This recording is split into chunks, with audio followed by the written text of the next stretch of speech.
While we're waiting, I encourage everyone, if you haven't already subscribed to the podcast, to please do so. Just pull up a podcast app, search for Keeping It Real, and you know what? I'll actually put something in the chat. I'll put my link tree in there. You can actually just click on that and do that as well. I would appreciate it.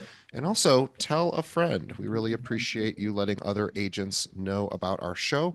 And we are one of the largest ones in the industry, if not the largest. So we're very grateful to you for sharing that with other agents on our behalf. That really helps us out. So I'm going to put this in the chat, and I think it's the right link.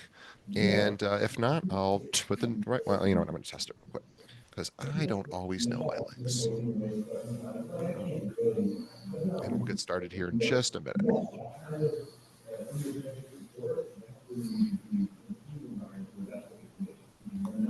It's the right link. Okay, cool. So here it is in the chat. You guys can subscribe to my show through lots of different methods via that link.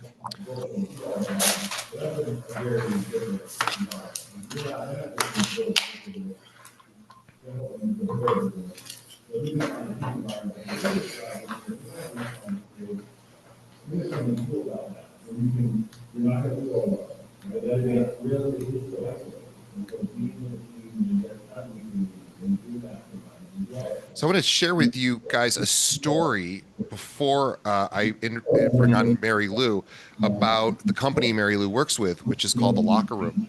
So we got very lucky here in Chicago. So a couple of years ago, maybe a year and a half ago, The Locker Room is, by the way, if you don't know The Locker Room, they are a coaching company for realtors, for brokerages. They work all over the country. They are amazing.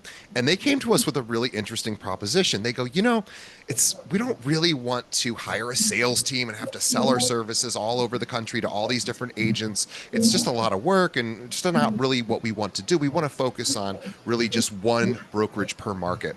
And we thought that's a pretty smart idea, And so we got really fortunate and said, well, let's take a look at their content. Let's see how good it is because we weren't that familiar with it. And we started looking into their courses. And oh my God, we were so blown away that we were like, we want to be the exclusive provider because we didn't want anyone else getting access to it. So we got really, really lucky, and we are now the exclusive provider of The Locker Room for the Chicagoland area. We're so grateful to The Locker Room. They have over, no kidding, 40 different training programs. They are so insanely good. They do live events. They do on-demand events. They have stuff like almost every day of the year. They even do in-person events too. In fact, one of our managing broker is heading to an in-person event they're doing right now. So they are just incredible. They also have this really cool online community too. So the Locker Room is just amazing. So if you're not familiar with them, I'm going to share with you some links on joinkale.com. That's our recruiting site. You can actually links directly to the Locker Room, and you can see sort of more of what they're about. You can actually check out some of their courses, and gosh, they are the real deal. And so we're just so lucky to have them. So today we have Mary Lou Dingman from the Locker Room on our podcast here to talk about open houses. But let me tell you more about Mary Lou because she is amazing, and she has an amazing reputation. So she's a 22-year veteran of real estate.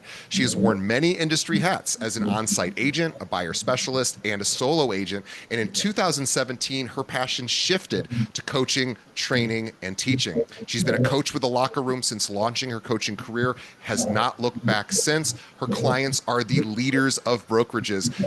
The people she coaches are names that you know in your market. She is that big of a deal. And the agents that her agents serve. She's an approved instructor for the North Carolina Real Estate Commission and has written her own 4-hour CE elective course on the DISC personality assessment, which is really awesome. Great way to categorize and understand your client's behavior and sort of motivations. Mary Lou still works with buyers and sellers on a referral basis and past client basis, but she is really a full-time coach. She considers herself a real estate sponge and loves any and everything with the real estate industry. Mary Lou, welcome to for the first time on Keeping It Real. I know. I am so glad to be here. I could not be more excited. And I went to the dentist this morning and my mouth was numb. And I was like, holy cow, that was probably not a good idea for me to go to the dentist on the same day. But my mouth is back to normal now. Thank goodness. I've actually done an episode. I had to get a Novocaine shot for a cavity. Like it's funny, I've only ever had one cavity, but I had to get it refilled recently, and it was the same day as a podcast episode, and so I got through it. But you certainly probably wasn't my best sounding voice day, but you sound great. So yeah, Yeah, welcome. I'm good, thank you. And I came from a radio background. So I used to be a DJ. So Ah, I did radio and real estate, two of the coolest professions. And my two passions in real estate are literally the disc and open houses. So I'm really so grateful that I can share about open houses here today. awesome. I am going to pull up a presentation that Mary Lou is. Do you want me to pull it up, Mary Lou, or would you like to pull it up? You are more than welcome to pull it up. Okay, I'm going to pull it up and give me just a second, everyone. We're going to get that rolling, and I'm going to be the Yes, that's there it is. perfect. Hang on just a second. I'm going to make it a little bigger. Yep. There we go. All right. I'm going to turn it over to Mary Lou. One thing before I get going. So do I need to tell you when to switch screens or? Yeah, just let me know and Okay. I'll do it. Okay. So I'm here to talk about the top 10 agent open house mistakes. Let me give y'all just a little bit of background. And yes, I say y'all because I'm from North Carolina. I started out in new home sales. So I got really comfortable with people walking into my sales center and really navigating and guiding that conversation. And so when I transitioned to become a buyer specialist doing open houses, it became very natural. And I saw that I did open houses very differently than a lot of agents did. And it's one of my top 10 agent open house mistakes. It's number four. So when I get to number four, I'm probably going to get really passionate about it. All right. So we're going to get into the top 10 agent open house mistakes. And number one is, and you can go ahead and flip the screen now, it is not actively lead generating for open houses. Listen, you don't have to have listings in order to do open houses. You may be in a small brokerage, you may be in a great amazing brokerage like Kale where there are listings all over the place, and you want to be very selective about it. You don't want to just throw out on your social media page, hey, does anybody have any open houses I can do? Find the awesome listings, find the agents that have the open houses in the areas where you want to do it, and set up a search to come back to you, right? Set that search up so that it comes to you. And before you know it, you'll have agents reaching out to you and saying, hey, I have this house coming on. Do you want to do the open house? So I just want you to think about the fact that you can lead generate for your open houses within your brokerage. Yeah, And you Mary want Lou, to, I want to pop in for just a second because yes, this is such an important thing, especially if you're a newer agent. And as Mary Lou yep, said, maybe you don't have listings to do open houses. yep, You want to set up searches in your MLS system for your brokerage, for the areas that you service, as she said, and you want to get notified when those listings go live. You also want to develop relationships with those agents and say, I yes. want to help you try to sell this property. I Hmm. I would love to do an open house for you. Can I do that? May I, now you might have to ask a few times, right? And Yep. it's something I have. I will tell you, I interview the top 1% of agents all over the country. They are so flattered and excited when somebody in their office says, I want to do an open house for one of your listings. I know it seems like it seems like that might be a tough thing to ask. It isn't. I promise No. you, and talk to your managing broker. Say, hey, is there anyone that has listings that I could help with? Guys, I've never met a top 1% producer that doesn't do open houses. I just haven't met them. Amen. It's true. It is true. We have an amazing agent in our market, and to this day, I mean, she's a multi million dollar high volume, and she still gets out there and does open houses. I love it, and I love seeing her do it. All right, number two is not incorporating virtual open houses. Y'all, that's the beautiful thing about doing virtual open houses along with your in person. Or, you can do that. Or what if the home goes under contract, right? If it goes under contract, already have that exposure because you've done a virtual open house. What you're looking for is eyeballs and presence. You want that presence. You want to be known as someone who does open houses and gets that open house out to as many people as possible. You can do standalone virtual open houses. I remember I had an agent in coaching, and it was right around the Christmas holidays, and I challenged her. She was so much fun to coach because she was always up for a challenge. And I challenged her to do 3 virtual open houses, like, that week or 2 weeks in between Christmas and New Year's when everybody's like, you don't even know what day it is. And so she scheduled 3 virtual open houses. She had so many views on that. She actually picked up, I believe, 2 or 3 buyer clients and a couple of sellers just from doing those virtual open houses. And you can run the same play on a virtual open house as you do at an in-person open house. And I'm going to share my calendar with y'all, and your mind is going to be blown. So you can also do them in vacant homes. Make that vacant home your office for the week. Use your hotspot, go work, pick up traffic. Yeah, just make sure that you are using every opportunity to get as many eyeballs as possible. All right, number 3, not stepping up your game. Listen, I've done it, coming in hot on 2 wheels, right? But make sure that that open house is visible. Make sure you're posting it on social media. You're inviting your sphere of influence. You're inviting former open house visitors, right? You want to invite a minimum of 25 neighbors to the open house, right? For a sneak peek. I'll talk to you about that in just a minute. But you're lead generating for listings when you do that. And when you do invite the neighbors, they're going to be like, wow, this is what this agent does to sell homes. So when I'm ready to list, I'm going to list with that agent, whether you were the listing agent on that property or not, but you were the one that was out knocking on their door, right? So use all those opportunities. And pinwheels are great to use, instead of going and blowing up balloons. But make sure you're following your sign ordinances in whatever your municipality is. Typically, I will door knock at the same time I'm putting my signs out. So I'll usually do those 2 things together. All The right. door knocking is great for a couple of reasons. First, it lets people know, hey, I'm going to be here on this day and time. There's going to be probably a lot of traffic here in the neighborhood. So just want to make Yes. sure you're aware of that. But what I'm here to do is to try to sell so and so's home and really help raise the property value of everyone here in the neighborhood by getting the highest price possible. So we're going to try to create an event here.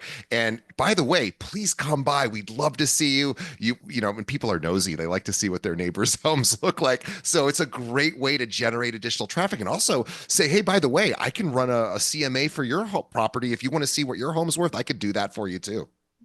So brilliant and such a great approach and such a great script and a best practice to put into place when you're talking about open houses. So here it is, y'all. So before you go to this slide, I'm going to tell y'all my mantra in life and in real estate, especially in real estate. There are people that I am meant to help, and all I have to do is my part to find them. And what I found is that I found a lot of them at open houses. So, number 4, this is what makes me very different than most agents. Oh, there's my open house calendar right there. It'll show up again, but I'll get back to it. Go one more slide if you would, DJ. There you go. Perfect. Not asking for the appointment at the open house. What I hear all the time is, and listen, y'all, the more people that come into the open house, that's what you want. You want all those eyeballs, but you're chasing people as soon as they walk out the door, right? You are chasing them to set an appointment. Why not ask for the appointment right when they're there? Go ahead and ask them for an appointment. This is my script. I'm going to tell y'all my script right now. When they come in, hey, my name is Mary Lou Dingman with MLD Real Estate. This is not my listing. I am holding this open on behalf of a colleague. I find a lot of clients that I'm meant to help when I do open houses. I'm going to let you go ooh and ah right now. Go look through the home. Meet me back in the kitchen. I want to hear your feedback about this home, and we will set up an appointment to see if we're a good fit to work together. I told them I was going to be asking them for an appointment. So that ask is so much easier when they come into the kitchen and I get their feedback about the open house and I say, "Hey, let's sit down and see if we're a good fit to work together." Now, you may have some scripts that you need to have if they say, "Well, my cousin's an agent, I'm going to use my cousin," or, "Oh, we're not ready for 9 months." And I have those scripts and I wrote them myself. But look, all you're doing is you're sitting down to see if you're a good fit to work together. And really, if you get one appointment at every open house you do, and you do open house, and you get one appointment and you do 4 open houses a month, and you do it 10 months out of the year, you've now got 40 appointments.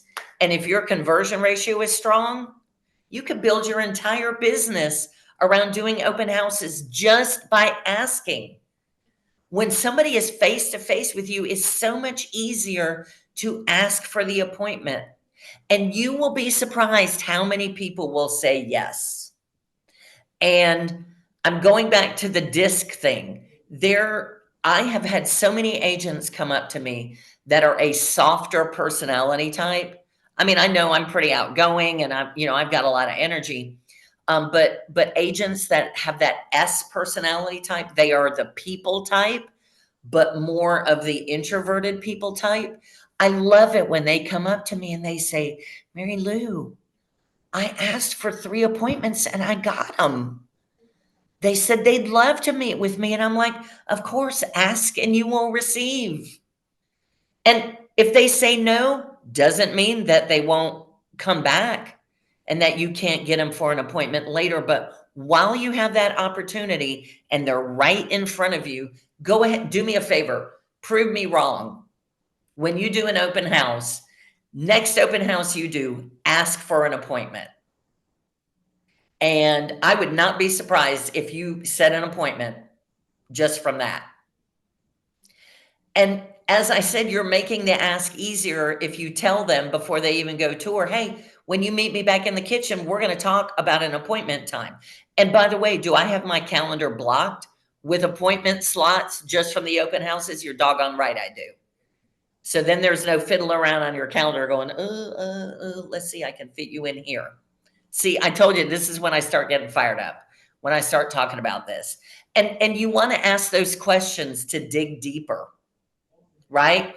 And my new home sales experience helped me with a lot of this, but you are guiding the conversation and you are navigating it.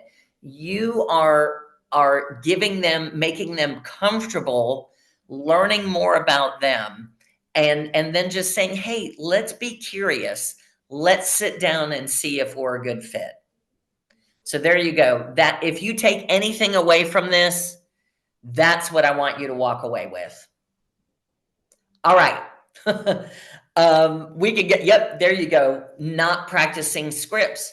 I told you, you're going to get some objections. There will be some things that happen. They'll say things like, "We just started looking," or "We're just getting an idea of what's out there." And listen, the more you practice scripts, the more of an active listener you are. It makes you a better listener if you are not thinking about what you're going to say, that you have it so embedded in your brain. No different than Tom Hanks winning Academy Awards and Meryl Streep for internalizing scripts and then making it their own because it's so deeply embedded in their brain. But I have scripts for all of these things here. We're not ready yet. Well, in a perfect world, tell me, when will you be ready? Right? It's asking the questions. We're not moving until next year. Great. Tell me what's going to be different next year. But you know what I do? I'm still going to ask them for an appointment, even if they say they're a year out. And I say, listen, when you go on vacation, a lot of times you're looking up flights, you're looking at your hotel, you're trying to figure out what activities you want to do. Buying a home or selling a home is a huge, major financial investment. Let's go ahead and meet now. When you are ready, we'll have all those pieces in place, I want to right? give the audience a quick little tip. One of the interviews I've had with a top producer, they get this is a funny one that they do at open houses, and you have to sort of get it down, but it works really, really well. So any of those objections that you're seeing on the screen there, we just started looking, we're not ready yet, we're not moving until next year, we're just getting an idea of what's out there. This person does the same response every single time, and he says it works wonders. And he pauses and he looks up to the sky and he goes, huh? And he goes, you know, and he says, and then he stops himself in the middle of, he goes, he goes, I have a few ideas for you. I want to go back to the office. I have to check something, but I have a couple of ideas. Let's schedule just a few minutes. I want to go over these with you in the next couple of days. And he says, and then they go, well, what are the ideas? He's like, yeah, I want to double check something, but I have a couple ideas for you. So, and people, of course, are going to be so naturally curious. You are going to get that appointment. So something to think about. I just thought that was a cute way of handling an objection. Well, you just saw my mouth hang. I'm like, what's the idea? I got to Yeah. know. Yeah, it's so true. And, and do practice affirmations. Look, I don't care, y'all. If you think affirmations are cheesy, they're not. Because before I do an open house, I say, there are people that I am meant to help. I come from value. I am powerful in person. People need me before they even know it. Do you think that I could be standing here talking as passionately about open houses if I didn't believe those things? So, affirmations are not cheesy and scripts are not either. They are powerful and they will help you be the agent that you were created to be. All right. Ooh, I'm all fired up now. All right. Yes. All right. Not arriving at least 30 minutes early, y'all. Come on. I mean, I said earlier, I've done it. I've been coming on hot, two wheels, rolling in, but give yourself at minimum 30 minutes. You should be there early. And I haven't even talked about the neighborhood sneak peek yet. That's what you do when you're knocking on the neighbors' doors and you take them a flyer and you say, hey, I'm holding the open house tomorrow. There may be more traffic. I'm holding it from 12 to 3. I am holding an exclusive neighborhood sneak peek from 11:30 to 12. And, I'm counting on you being there. And I really want to hear what you love about the neighborhood. So if you're doing a neighborhood sneak peek, then you need to be there at 11, because then you do the sneak peek at 11:30, and then you're ready for the open house at 12. I like doing the owners in the neighborhood, giving them that separate time so that when you do have traffic coming in, you can concentrate on the people that are coming through the door. Also, the only things I leave on the countertops are sign-in sheets on clipboards, or a sign-in app if you want to use a QR code. Open house notebook. I have a notebook, and with the sheet protectors, with everything in, and lights on, music playing. Newsflash, I don't leave flyers and stuff laying around that they could just pick up, because once they stick their nose in that flyer, they don't have to engage with you at all. So I will give them information, but once again, I am guiding them through that open house so that I have an opportunity to hear more about what they need and what they're looking for, and to set an appointment. I put anything, if it's not my listing, I put all the materials from the listing agent just for that open house. I tuck them in a drawer. I will take the lockbox off the door so that they feel more comfortable. If you've ever done an open house and people ring the doorbell, why do they do that? Because they feel like they're coming into somebody's house and they're not comfortable. Well, make it make it comfortable. That's the way we like to do things here in North Carolina. It's like, come on, y'all, everybody come on in. So just make sure you're there early enough to set the stage. Okay. I love the idea, Mary Lou, of doing the owners ahead of time, because you probably Mm-hmm. get a lot of good information about the neighborhood, and Yep. just kind of, and you could also say, hey, I'm going to be kind of partly responsible for the next person that buys this place. So I'd love to hear from, from you guys, like, what are you looking for in a neighbor? What's special about this property? You could just engage with them and try to, develop a rapport with them as well. I mean, I know you were talking about, becoming the mayor of your town. Well, this can make you a mayor of a neighborhood. Yeah. And if you do an open house in a neighborhood, I mean, and you like that neighborhood, you like the vibe, you might be like, I'm going to start farming this neighborhood. And it makes it a lot easier for you to do that if you've had some rapport with those neighbors already because they came to the sneak peek that you did for the open house. So, yeah, so that's number 6. All right. And here comes number 7. I know it's tough in this market because, oh, by the way, I want to show you that picture that you see, that was me at an actual open house that I did. And I sit on the front porch at the open house. That's where I start my rapport building. So you can't, I have my green little camping chair there. I had a cooler right beside me with water. I have water bottles. And, I'm sitting there greeting them when they're getting out of their car.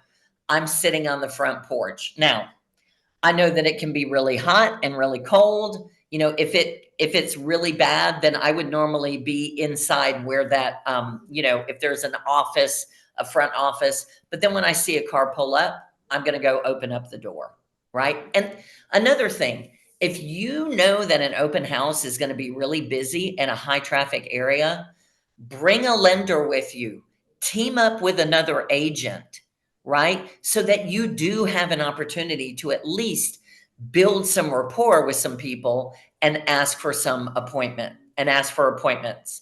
Now, you want to preview listings in the neighborhood. And I know I think it's kind of pockety where there is inventory and where there is not. In the very least, go to some new construction neighborhoods or call, if there are any homes that are under contract, call the listing agent and say, hey, listen, I'm doing an open house and I know your listing is right around the corner. Do you think the sellers would be okay if I just come through and do a quick preview? Because you really want to get a feel for what you're seeing in that general area, right? And if you're not familiar with it, drive around, see where the closest grocery store is, if there are any new restaurants that have popped up. But know a little bit about the area because I tell you, there's nothing more embarrassing when you're doing an open house when the people that are coming to visit the open houses know more about the neighborhood than you do if they don't live there. And by the way, all these mistakes that I'm talking about are that was me failing forward. That's why I created these and said, I've got to do my business differently. And so all these things I learned from, and market knowledge is power, right? And here's the thing, if you do an open house right, and it's a dud, and you only have 2 people that come through, it was a waste of time. They both had agents. Well, you know what?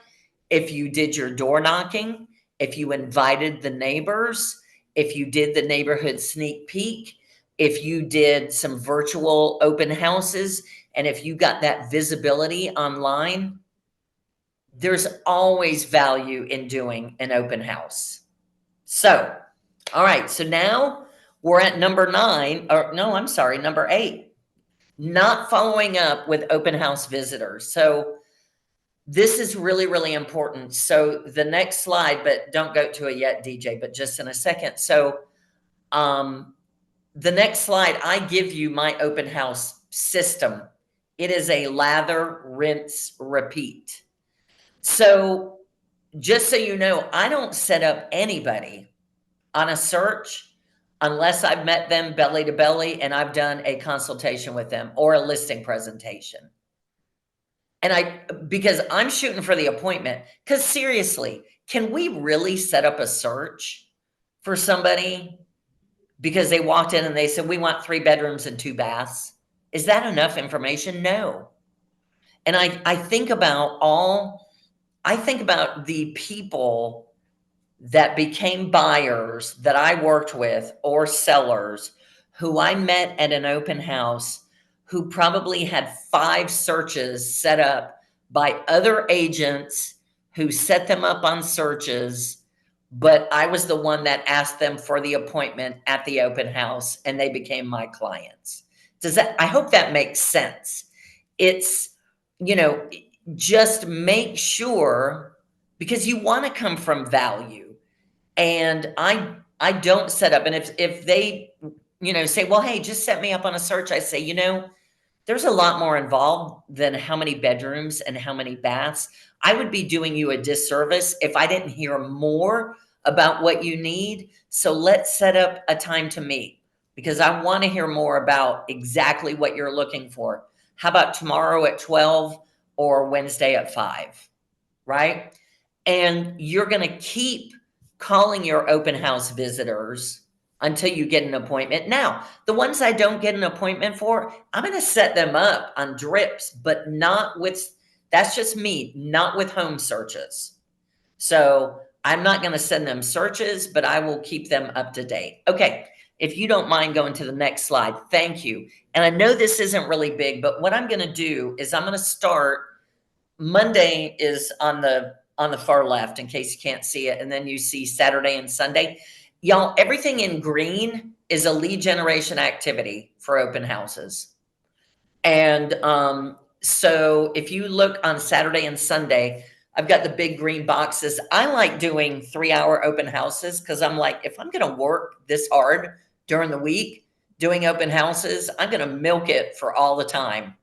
And so typically I would do 12 to 3 or 4 to 7 in the summer. Y'all would not believe how many people I picked up between 6 and 7 o'clock. Because guess what? All the new home neighborhoods close their offices at 6. So they would see my signs and they'd say, oh, look, there's an open house. We'll go in there. So you do your open houses. They're the big green boxes, right? Then you sit down Sunday night, you write your thank you notes, you catch up on your shows, and you put everybody in your database. Monday morning, you go ahead and call everybody, even if you just get a voicemail. Hey, it's Mary Lou Dingman from MLD Real Estate. We met at the open house yesterday. We did not set up an appointment, but I'm going to keep in touch with you. I know you said your timeline was out, and I'll keep you posted for any other open houses I do in the future, right? Put your thank you notes in the mail. See those dark green boxes on Monday, Tuesday, and Wednesday? Those are my prearranged slots for open houses. So then on Thursday morning, I'm going to look through the seller records. If I have a circle prospecting tool, I'm going to try to get in touch with the neighbors and start inviting them to the open house coming up for that following weekend, right? Friday morning, I'm calling everybody that has come through one of my open houses that has not set an appointment. Hey, it's Mary Lou Dingman with MLD Real Estate. I met you 2 weeks ago at 123 Main Street. Guess what? I've got another open house at 456 Park Avenue. I'm going to send you a link so you know where to find me. I would love to see you again this weekend. What if the house doesn't even match what they're looking for? I've made a touch with them. I have a reason that I've called them. So then either Friday afternoon or Saturday morning, I am putting out my signs and door knocking. You can do it either or. And then y'all, I'm making fun of us, but I even put time in there for you to eat lunch, right? Because we as agents were saying, I don't have time to eat. I built in lunchtime. So you've got time to eat lunch. And then you see that 30-minute sneak peek on Saturday and Sunday mornings, and then going straight into the open house. And then it is a cycle. It's lather, rinse, repeat. This is your open house system. So every Friday, you are calling anybody. So, of course, that list could really grow. Tell me, are they going to remember you if they're hearing from you once a week? If they get a card from you in the mail, because they'll probably get the card by Wednesday if you put it in Monday morning's mail. And you're still sending them, any market updates or anything like that you have in your CRM. I'd Okay. like to pause for a second and mention, Mary Lou, you have two specific tasks here that I think, I'm guessing 99% of agents who do open houses do not do. Number one, the handwritten thank you.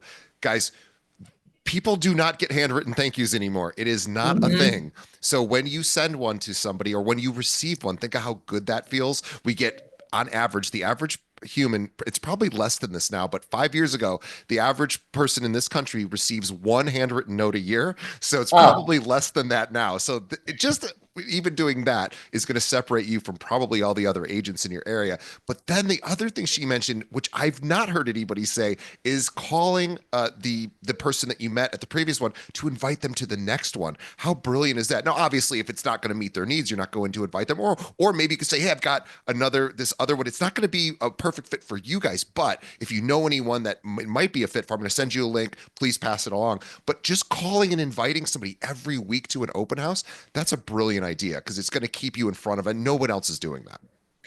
and let me tell you, DJ, what's so funny is because I blast open houses so much, my friends, my sphere that I haven't seen in a couple of years, if I am doing an open house in their area, they'll come see me. Guess what? I've now made a reconnection with somebody in my sphere of influence. That's a touch, that's a contact. And of course, I'm going to ask them, hey, what questions do you have for me? What do you need to know about real estate? Is there anybody in your world that I can help with real estate? There's just so many good opportunities, so much goodness to spread all over the place.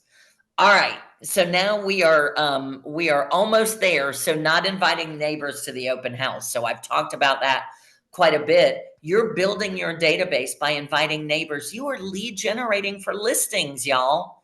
When you do that, and block your calendar to circle prospect. If you don't have a circle prospecting tool or phone numbers, why not go into the tax records, look up the sellers, send them a connection request through social media. What's the worst that can happen? They don't accept it. You know what? Then if they do, ooh, then you can create an event. You can create, like on Facebook, you can do an event for doing a sneak peek. You can send out invitations to them. So just make sure that you are maximizing the fact that you can lead generate for listings by doing that open house, and make sure you do that sneak peek. All right, number 10, it's all about sellers. That's pretty much what I'm preaching here towards the end. Is number 10 is not seeing open houses as a way to attract sellers. So if you want to go ahead and flip the slide, DJ, that'll be the last one that I've got. Whoop, not that one. Go back one more. Sorry. Yeah, make sure that you are building your database, that you can ask for the listing appointment at the open house. Find out how long have they been in the neighborhood. Show your value when you door knock, as we talked about earlier, doing CMAs, doing a market analysis for that neighborhood. You've got all of that at your fingertips. So this is the end of my presentation, but I mean, I'm a coach, DJ. So can we go to the next slide? This is a coaching moment that I want to make sure that everybody does.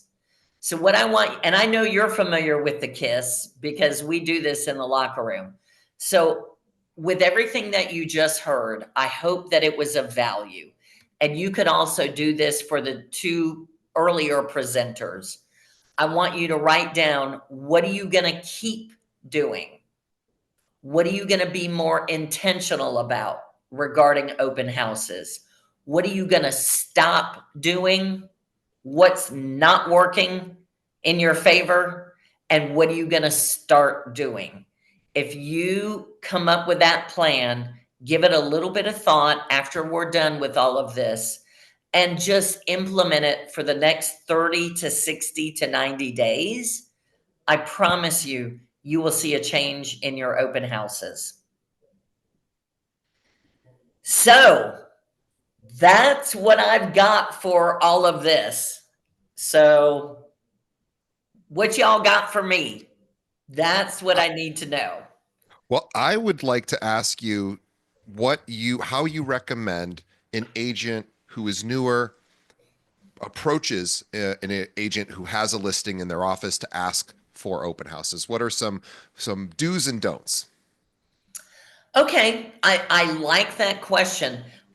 I will tell you this, if you are in a brokerage that has training for you and that offers you that, plug in and do it. Okay.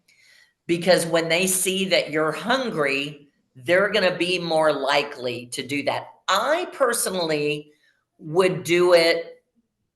If you want to build a good relationship, I would try being face to face, I think, or voice notes. Voice notes are pretty cool now. You can leave a voice note on the phone. It's just a step above a text, but I would just say, "Hey, I just got some amazing open house training on a podcast. I am soaking in all the knowledge that I can, and I see that you have this listing, and I would love to do an open house at that listing."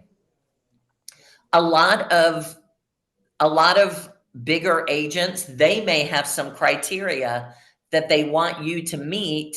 They have standards of what they expect for you to do. And if they have standards, make sure that you follow those standards because they have a way that they want their listings marketed. But you know what, y'all, it's no different than asking for an appointment at the open house. We are in the business of, if we don't ask for it, we won't get it. So just know that you are going through the training, you are soaking up all the knowledge, and not only do you want to help buyers and sellers, but you're in business with that agent in your office, and you can create such a great win-win.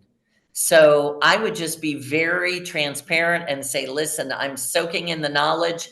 I would love to hold an open house for you. And I would also suggest that's great advice. I would also suggest to have a written down plan so that you can share that Yes. with the agent to say, I just want you Mm, to know here's what I plan to do for your listing. I have 10 things I'm going to do, or 15, whatever it might be. yes. I'm going to start doing this on Wednesday. I'm going to go all the way through the week. And we're going to get the neighbors involved. We're going to, and you do this and the person is going to say, wow, this person's got a plan. They know what they're doing. And yeah, sure, go ahead. Go nuts. Or maybe they will do it Yeah. with you. Maybe they'll code list. They'll do an open house with you. It could be. Absolutely. Absolutely. And y'all, I've had open houses where nobody showed up, and I've had open houses where 20 people show up. But I'll tell you this, and I used to wait tables. If you've ever waited tables, the busier you are, the more of a zone you get in, and you just flow, and it just becomes really natural. It's like this rhythm. And so when you're doing an open house, and if you make this rapport with somebody, you say, "Hey, listen, I want to meet with you." You'll find yourself becoming more bold because you're navigating a lot of conversations, and you say, almost like you said, the I have an idea. I have an idea. When I'm done with this open house, I'm going to call you, okay? And we'll talk about that idea. So It doesn't matter how many people you have. You can find at least one person that you can ask for an appointment. Yeah, I think, open houses, look, they take time. They're a process. I understand that it's not as easy as posting a social media, maybe even filming a social media video might be even be easier than hosting an Yes. open house. So we understand this takes time, but I promise you this works. I will tell you right now, I do have a license. I've never technically used my license. So for all purposes, I am not really a practicing agent. I'm just not. In fact, when I bought my last property, I had to have my boss do it for me because I was like, how do I do this? So even though I have a license and I have this podcast that's fairly popular, the reality of it is I still need help. But the reason, really, what I'm going to tell you here is this is kind of funny. So my girlfriend and I are kind of talking next steps, and we are, discussing what we want to do as far as, our the rest of our lives and where we want to live and move. And just as of last week, we were talking about moving out to a suburb, a very close suburb to the city. We live in the city now, and we're thinking about, children and what we would have to do to get in an area with good schools.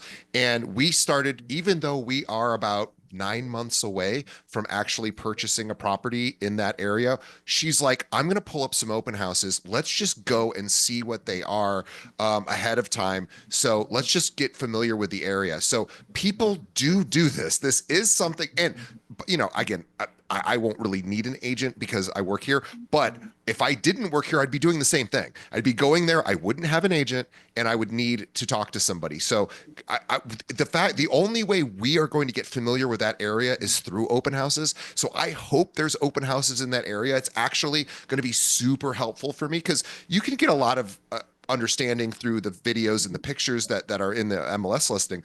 But I need to see the neighborhood. I need to see Mhm. exactly kind of how the property is situated. And we're buying like a single family home. So this is something that's, in a condo, it's maybe a little different, but for single family homes, boy, I mean, for any type property, you really need to be there.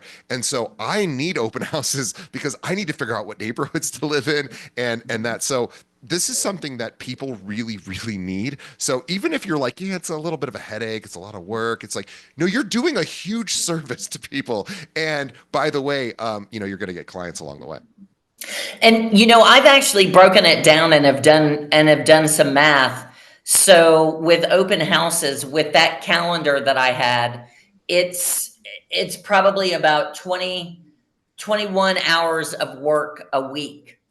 And I have done the math with a reasonable average price point. And what I figured out is it's pretty much like a part-time job. So if you took a part-time job and the employer said, all right, so we want you to work 22 hours a week. You're going to talk to people. You're going to be in some houses. You might be doing a little driving around. And guess what? You're going to make $125,000 in gross commission income. Does that work for you? I It, it, mean, it works for me. I think that's amazing for a part-time job. yes, exactly. Awesome. So, And again, the brilliance of it is you don't even have to have listings to do it. You can literally do this if you're day one in the business. Now, again, you're going to have to be persistent. You're going to have to earn your way into some of these agents' lives to allow you, because as Mary Lou said, a lot of them have standards, they have a reputation to uphold. So you're going to have to get to know them and say, what can I do to uphold your standards? I want to make sure that I'm representing your brand appropriately. And of course, you're going to want to do that. But people want you to do this. Most agents don't really want to do open houses. They just don't want to. It's a lot of time. It's like Mary Lou said, it's really like a part-time job, but you're taking work off their plate. It makes them look good to the seller, and also it's giving you opportunity as well. So open houses are the key. They really are. I promise you, I've interviewed hundreds upon hundreds upon hundreds of mhm. top 1% agents. Not one, I mean, maybe one told me they don't do open houses. I don't even remember one saying that, but I'll Yep. just assume there's probably one outlier. But I'm telling you, 99.99% of them do open houses, and there's a reason they do. Amy Dwan Kim, top 1%er here, does 2 to 4 open houses for every single listing, and she's Yep. like, the more the merrier. So Mhm. guys, so Mary Lou, is available. I want everybody to reach out to her. We will be sending her information out. She's going to be reaching out to you as well. As a Yep. thank you for coming here. She's got some giveaways for you. So we're going to get her your information. She is going to get that over to you. So be on the lookout for information. She is an amazing coach. Everybody needs a coach. Every Mm. professional athlete, I've had a lot of them on my show. Guess what? They all have coaches. We all know that. Yep. And then we think, well, if like the most elite athletes need coaches, like I probably need a coach too. And I have a coach. I have coaches for lots of different parts of my business and personal life. It's really helpful. You can't do everything yourself. You're not supposed to do everything yourself. And coaches actually help you do better. So I really encourage you to, check out Mary Lou, check out Kim. She was the social media coach prior to this. And, we are just big fans of coaching. Coaching is the way that, the way forward. So check out Mary Lou at the tlrnation.com is the locker room. I will send you guys more information about that too. And we really appreciate everyone's time today. I hope this was useful. I am so grateful to all of our guests, Mary Lou, Kim, and Amy. Thank you so much. And our sponsor, A&N Mortgage. Thank you for helping make this happen. Couldn't have done it without you. We will be doing this again in a month. So thanks everyone out there. And, please let us know what you'd like to see on these webinars. What's a topic? Where's a Hmm. challenge? Where are you getting stuck right now? This is tough market, guys. Where are you getting stuck? You're stuck. Everybody's stuck somewhere. I'm stuck. You're stuck. Hmm. We all have sticking points. Where are we finding frustration? That's what we can help you get past. So I will be reaching out to each one of you individually too to find out your sticking point, and I'm going to offer you a resource, possibly a podcast episode or a handout. I'm going to get you something as a thank you for helping me with this webinar today. So in the next week, you'll hear from me as well. All right, everybody, we will see you on the next webinar and the next episode. Mary Lou, thank you. And I want everybody to follow Thank her. you. Follow her on social. We're going to get hear her information and reach out to her and schedule a coaching session. She will get you to the next level. All right. See everyone on the next webinar. Thanks, guys. Go enjoy the rest of your day. Thank you.